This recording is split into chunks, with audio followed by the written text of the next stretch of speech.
Assalamu alaikum wa rahmatullahi ta'ala wa barakatuhu. Mo ń kí gbogbo ẹ̀yin ọmọ ìyá wa káàkiri àgbà ńlá ayé pé ìbùkún Ọlọ́run, àlàáfíà Ọlọ́run kó máa bẹ nìkọ̀ọ̀kan wa. Ẹ̀yin ọmọ ìyá mi, òpin ayé náà lẹ ti rí yìí o. Ara òpin ayé kan náà leléyìí. Nígbà tí ó ń sẹ́lá Nábì wa Muhammad sallallahu alayhi wa sallam tí ń sọ fún àjọ kìíní àná pé tó pin ayé bá ti dé, àwọn nǹkan mẹ́wàá lọ́lọ́run kà kúrò lórí ilẹ̀ alààyè o. Lára ẹ̀ náà leléyìí. Ẹ já wò ẹ̀yin náà ẹ wò nítorí tọ́lọ́run. Ẹ̀yin náà ẹ wo arábìnrin yìí Olobeyo Eleha. Allahu Akbar. Olobeyo Eleha leléyìí o. Olobeyo Eleha leléyìí. Gbogbo ẹ̀yin tẹ́ ẹ̀ sì ń ṣe játijàti náà ẹ̀ ń kọ lẹ́tà sí ìbínú Ọlọ́run ni. Gbogbo tọ́lọ́run ó fi kórìíra yín tẹ́ ẹ fi wá dẹni ìráre náà lìwà tẹ́ ẹ̀ ń wù yìí. Ẹ sì jáwọ́ kó ń bi ìrégbè yìí ìranù leléyìí. Ṣé ibi náà lọ́pàá yín débẹ̀? Ṣébi náà lálẹ́ pé àbí kí lálẹ́ pé eléyìí ò yé wa mọ́ o. Ẹ̀yin náà gbọ́rọ̀ ó ń sẹ́ńlá Nábì wa Muhammad sallallahu alayhi wa sallam tó sọ wípé qala Rasulullah sallallahu alayhi wa sallam iza lam tastahi fasna ma sita. Ó ń sẹ́ńlá Nábì wa Muhammad sallallahu alayhi wa sallam ó sọ fún gbogbo ayé, torí gbogbo ayé náà lọ́lọ́run rán sí tó fi dórí àwọn àlùjànnú. Ó ní ẹ máa gbọ́ o. Ó ní gbogbo ẹnikẹ́ni tí ó bá ti lójú tì í tó wù náà ni ó máa ṣe. Ìwọ tó wá iná ẹ̀wẹ̀ ń tàn wò lórí móhùnmáwòrán wa yìí wọ́n pọ̀ bẹ́ẹ̀. Ara àwọn aburú tó wà lórí social media náà nìyẹn. Eléyìí ìtọ̀ ọ̀dàbójú yìí Allahu Akbar. Allahu Akbar. Allahu Akbar.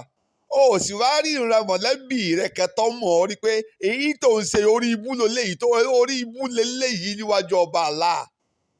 Orí ibú lélẹ́yìí níwájú ọba Allah. Ọlọ́run ò nífẹ̀ẹ́ sí ní tó ṣe yìí. Àwọn màláìkà Ọlọ́run náà ń gbé ọ ṣépè.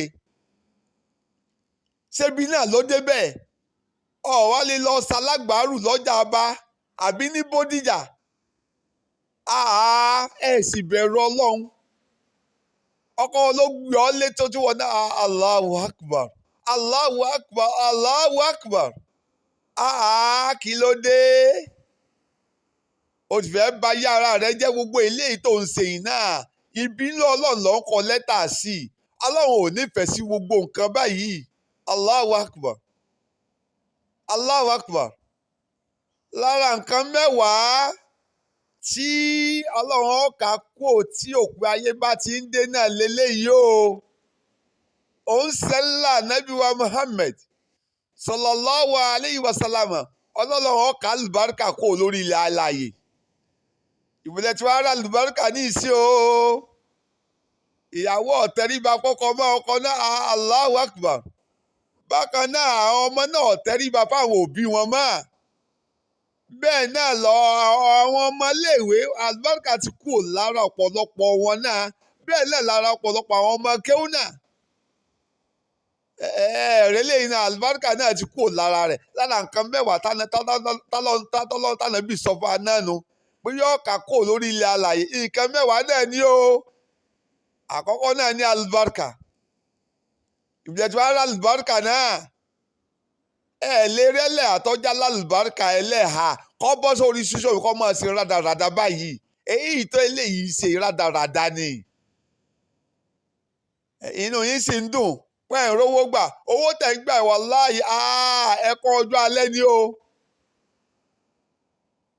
Ẹlẹ́ẹ̀kejì ń bẹ̀ lára tọ́lọ́run kà kó lórí ilẹ̀ òun náà ni tìjú. Rélé náà ìtìjú wo á ní bẹ lára rẹ̀ báyìí wọ Ọlọ́run. Ìtìjú wo ní bẹ lára rẹ̀ òun ní àwọn Allahu Akbar. Allahu Akbar. Allahu Akbar. ìrẹ́ ẹlẹ́ha Ọlọ́bẹ̀yọ yìí àbí Ọlọ́bẹ̀yọ ẹlẹ́yà yìí ọ̀hún kọ lẹ́tà síbi iná Ọlọ́run ni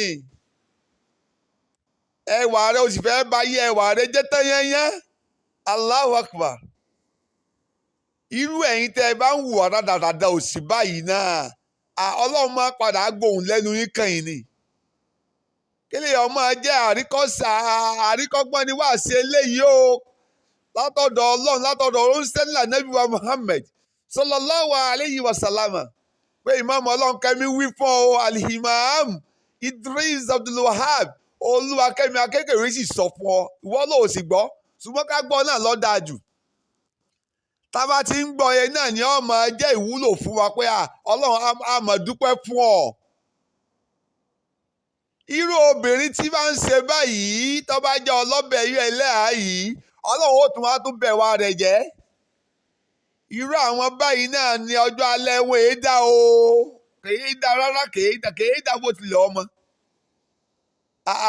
ṣé ká ẹ lè bá a lówó yìí náà ẹ wà máa sọ rẹ́gbẹ̀rẹ́gbẹ̀ jágbajàgba rádaràda ta ló bí ọ gan-an ta lọkọ rẹ gan-an kó o ṣàlàyé fún gbogbo ayé gbogbo ẹ̀yin àwọn òbí tá a wà lórí ìkànnì inú ilé aláyọ̀ yìí Imam Oluwakemi TV náà ẹja mójútó nú ilé wa ẹ má jà wọnú ilé wa ràn ẹja náà ó ṣe dáadáa pẹ̀lú àwọn ọmọ obìnrin tá a bí ẹja fúnmọ́sẹ́nu kọ́sẹ́ ẹja mú wọn lọ léèwé ẹja náwó dáadáa lórí wọn eléyìí náà ni ọmọ fún wa ní ìfọ̀kànbalẹ̀ pé àwa ṣe ń tọ́tọ̀ a ṣe ń tọ́yẹ ìwọ tó o sì já àfáà náà tí wọn náà lẹ́lẹ́hà ń lé irú ẹlẹ́hà olùyàwó tiẹ̀ náà àmì ìbéèrè ń bẹ ń bẹ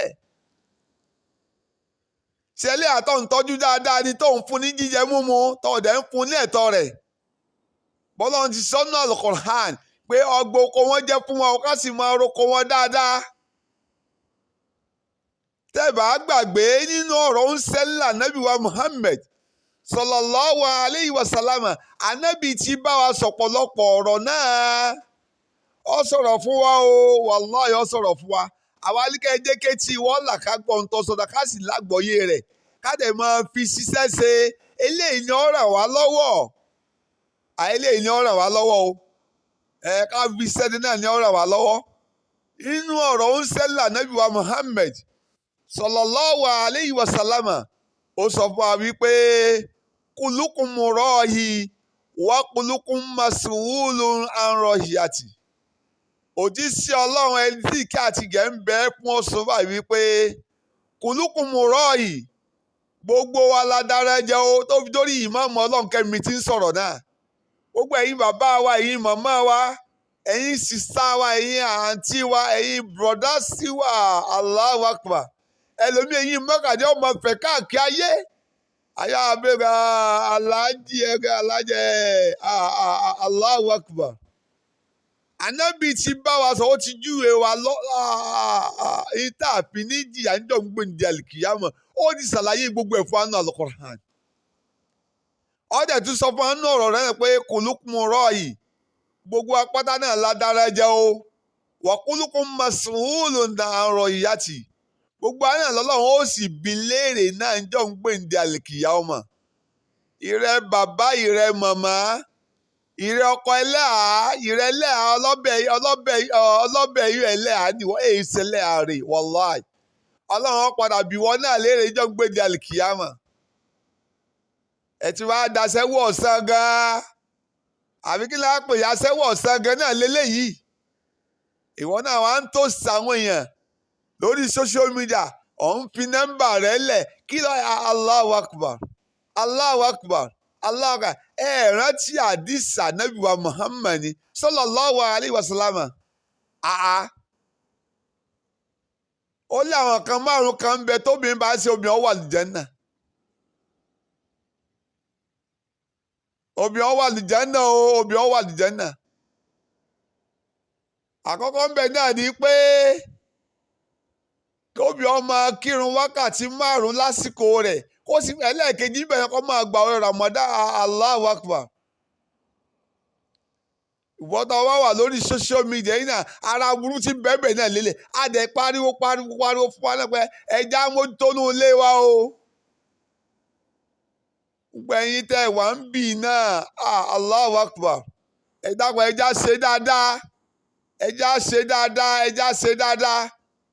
àyà Al-Qur'ani bá a fi kásẹ̀ ọ̀rọ̀ yìí lẹ̀ àyà Al-Qur'ani ẹ̀yin náà lẹ́kọ́ wa o ṣùgbọ́n tafsiru rẹ̀ anabi wa Muhammad sallallahu alayhi wa sallam ó di ṣàlàyé fún àjọ ń gbé ó di ṣàlàyé fún àná Al-Qur'an bọ́lá ń ṣe sọ kalẹ̀ gangan lànàbí náà ṣàlàyé ẹ̀ fún wa ó ṣàlàyé dáadáa fún alẹ́kùnrẹ́rẹ́ àyà Al-Qur'an náà ní pé a'udhu billahi minash shaitanir rajim bismillahir rahmanir rahim. lẹ́yìn ìgbà tá a wá sọ lọ sọ́dọ̀ ọlọ́run lébi láburú ẹni ẹ̀kọ́ ẹni òfò ẹni kàlákà ọlọ́run ní ìrẹ̀ ànábì wa Muhammad sallallahu alayhi wa sallam sọ fún wa wípé bismillahir rahmanir rahim inna sama'a wal basara wal fuhad ulaika anhu mas'ula.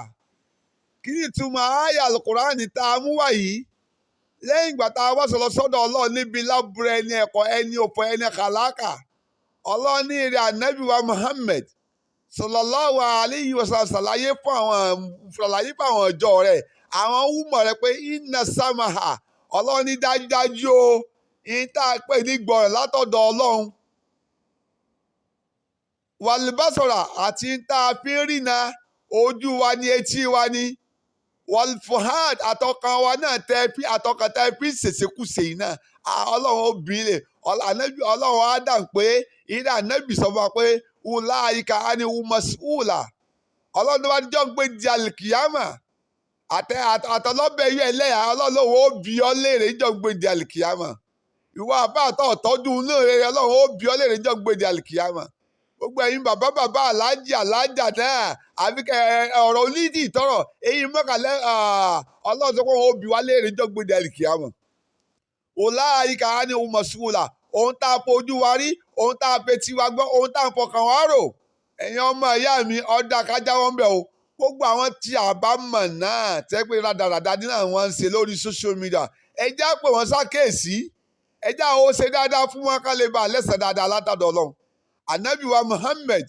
sallallahu alayhi wa sallam ó ní àdáàlú alàlà khoiri kàfàìlì ká máa jú àwọn èèyàn sí nǹkan dáadáa ìtọ́da náà ni o nítorí ìdí eléyìí bí náà láti tó ẹ máa subscribe sórí péjì yìí kẹ́ẹ̀dẹ̀ máa share lecture yìí lórí Imam Oluwakemi TV níbi YouTube yín àtẹ̀mí àtẹ̀yìn ọlọ́run yóò jẹ́ ká soríire o yóò sì wá lọ́mọ àjẹ́nà òní ṣe wá lọ́mọ náà inshallah gbogbo àwọn Olobeyo Eleha yìí náà ọlọ́run yóò bá kó sí wọn lọ́kàn inshallah ìbẹ̀rù ọlọ́run dọ̀wọ́ wa Allah.